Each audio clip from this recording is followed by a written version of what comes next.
Alright, so we're going to look here at the 2011 exam. This is free response question number 5. And you see here hydrazine is an inorganic compound with the formula N2H4. And first thing you want to do in this box is complete the Lewis electron dot diagram. Now it says electron dot diagram. I don't think they'd kill you for putting dashes for the bonds, but since it says dots, that's what I'm going to do. N2H4, so each nitrogen has 5 valence electrons and hydrogen has 1, so we're looking to put in 14 electrons without violating our octet rule because nitrogen is a small guy. So they've already set it up for you, so the first thing you need to do is put single bonds between each of the atoms.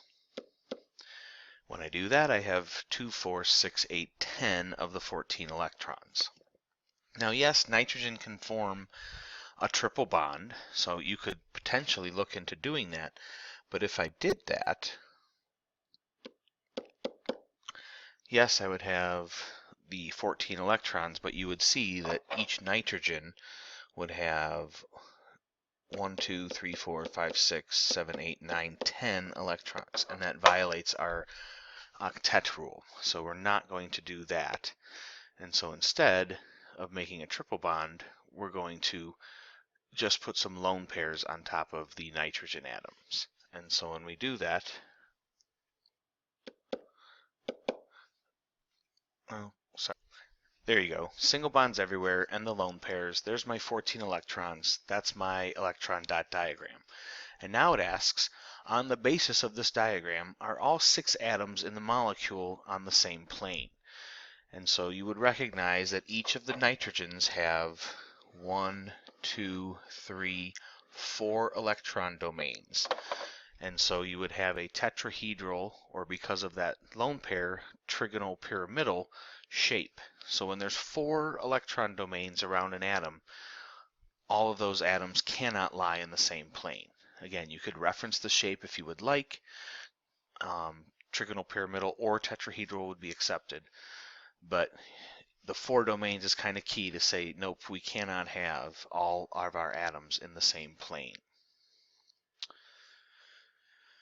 Now the normal boiling point of this hydrazine is 114 degrees Celsius, whereas its kind of counterpart, C2H6, is negative 89 degrees Celsius.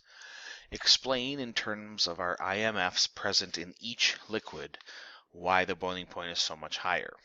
Okay, so when we look at our molecule again, we see that we have nitrogen or hydrogen attached to a nitrogen. That sets yourself up for hydrogen bonding, the king of our intermolecular forces. C2H6, when hydrogen's attached to carbon, no such hydrogen bonding can occur. Remember, hydrogen bonding can only happen if the hydrogen is attached to nitrogen, oxygen, or fluorine. And so that's going to be why.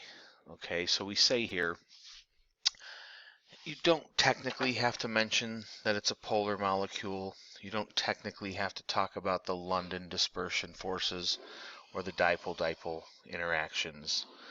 If you simply said N2H4 experiences hydrogen bonding compared to C2H6, which only experiences London dispersion forces, that would be acceptable. Okay, so you can talk about polarity, don't have to. But this would be a 2-point question. It says to talk about the intermolecular forces, but also why is the boiling point higher? So you do have to make that connection that it takes more energy to overcome the stronger hydrogen bonds, the stronger IMFs. So that's why the boiling point is higher. So do try and make sure you recheck those questions and make sure you've answered everything they asked you. Write a balanced chemical equation for the reaction between hydrazine and water, explaining to us why a solution of this hydrazine has a pH greater than 7. So when we see that we have a pH greater than 7, we know that one of our products must be hydroxide, because that's how we get a pH greater than 7. So even if you weren't 100% sure what's going to happen, you know that you've got N2H4 plus water making hydroxide. How do we get that hydroxide? because a hydrogen from water is going to leave. And so there you would have your nice reaction. Now again, not 100% sure if they would take your whole point away if you didn't say N2H5 plus and OH minus, but you know better, so don't leave them off. Now here's this hydrazine reacting in air, and it wants us to know, is the reaction a redox reaction, acid-base, or decomposition? Okay, so when looking at our reaction, we notice, a couple things. We notice that we have a delta H of negative 534 kilojoules per mole, exothermic, and pretty exothermic, 534 kilojoules per mole. All right, so we might need that coming up later. But when we're looking at, is it a decomposition reaction? Is hydrazine decomposing directly? And your answer is no, it's reacting with oxygen. So it's not decomposition. Is it an acid-base reaction? We just saw an acid-base reaction. Acid-base reactions involve a transfer of hydrogen. And so that's not exactly what's happening here. All right, yes, we have some hydrogens moving around, but it's not a direct transfer of a single hydrogen.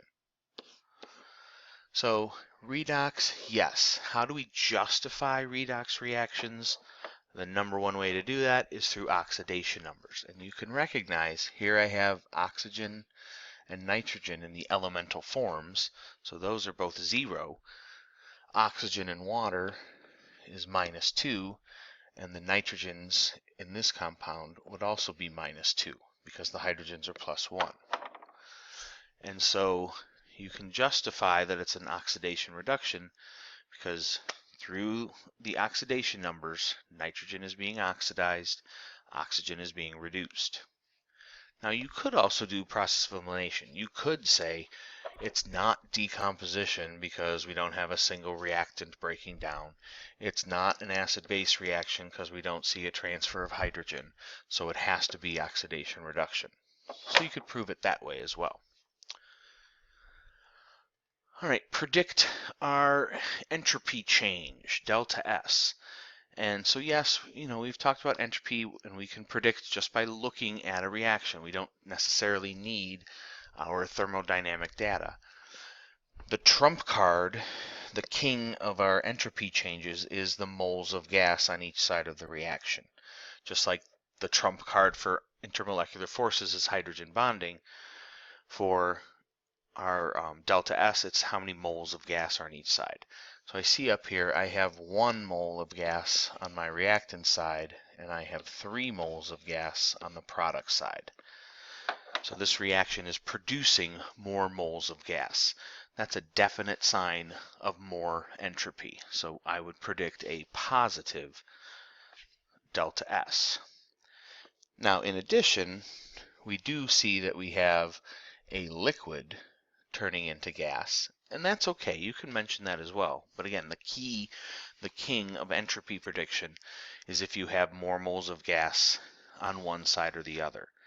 Now, if both sides of the equation have equal amounts of gas, you can't really predict the entropy change unless you did then see that you had state changes like liquid or solid. Then it's okay. But if you see a different amount of moles of gas, then that is what you should focus on for predicting entropy change. Oh, I didn't want to. Okay. So now we want to see true or false. The large negative delta H for the combustion of hydrazine results from the large release of energy occurring when strong bonds of reactants are broken. Okay. Looks pretty good at first glance. Large negative delta H results from large release of energy. And that's true, okay? But where's that energy coming from? Is it because the strong bonds of the reactants are broken? Well, since they talked about bonds breaking, then we have to remember how we find delta H with bond energies. If you remember, it's the broken ones minus the formed ones. All right, we break bonds in our reactants. We form bonds in our products. So since we have a large negative delta H, if I'm going to get a negative delta H, then that means my formed has to be greater than my broken. Simple mathematics there, looking at the equation. So we have this large negative delta H is when the strong bonds of the products are formed.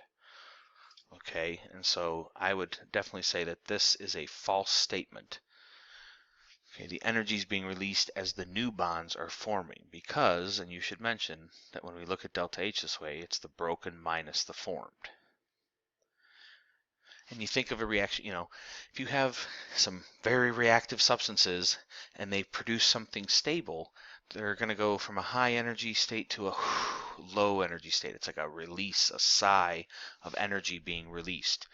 And so our product bonds are more stable, and that is indicative of a exothermic reaction. If you have to put a ton of energy into a reaction to get it to go, to break those strong reactant bonds, then that would typically be endothermic. And I know it's a little difficult because when we use delta H tables and values, it's products minus reactants. But you got to remember when we're talking about bonds, it's broken minus formed when it comes to those bond energies. All right, hope this helps, and I'll see you soon.